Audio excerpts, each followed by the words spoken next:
एक दिन ब्रह्मचारी माधव किसी जंगल से गुजर रहे थे। तभी अचानक उनकी नजर एक शेर पर पड़ी जो मोटी रस्सियों से बंधा हुआ था। शेर की आंखों में बेबसी थी। जैसे ही माधव पास पहुंचे, शेर धीमे स्वर में बोला, हे ब्रह्मचारी, कृपया मुझे आजाद कर दो। मैंने कई दिनों से कुछ खाया नहीं है। मैं वचन देता हूँ तुम्हारा ये उपकार कभी नहीं भूलूंगा। माधव को उस पर दया आ गई। उन्होंने बिना कुछ कहे उसकी रस्सियां खोल दी और आगे बढ़ गए।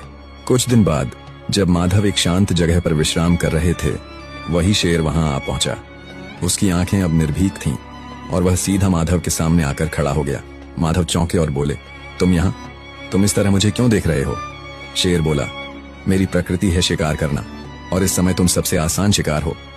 माधव ने आश्चर्य से कहा, मैंने तुम्हें मुक्त किया, जीवन दिया और अब तुम मुझे ही खाना चाहते हो? शेर बोला, कृपा और कर्तव्य अलग चीजें हैं, जंगल का नियम अलग है। माधव ने कहा, फैसला किसी तीसरे से होना चाहिए। थोड़ी दूर जाने पर उन्हें एक तोता मिला जो एक पेड़ की डाल पर बैठा था। उन्होंने पूरी बात तोते को सुनाई। तोता बोला, मनुष्य पूरी उम्र हमें पिंजरे में बंद रखता है, दाने पानी के नाम पर हमारी आजादी छीन लेता है। जब मन भर जाता है तो पिंजरा किसी और को दे देता है। मैं शेर का पक्ष लूंगा।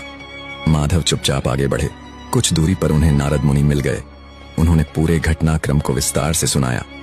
नारद मुनि शांत भाव से बोले, मैं तब फैसला करूंगा जब तुम पूरी घटना को दोबारा वैसा ही करके दिखाओ जैसे हुई थी।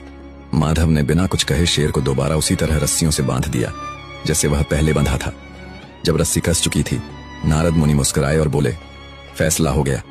नेकी हर जगह नहीं करनी चाहिए। जो आजाद होकर काटने लगे उसे फिर से बांध देना ही बुद्धिमानी है। दया करो, पर पहचान के साथ, क्योंकि हर जरूरतमंद भरोसेमंद नहीं होता।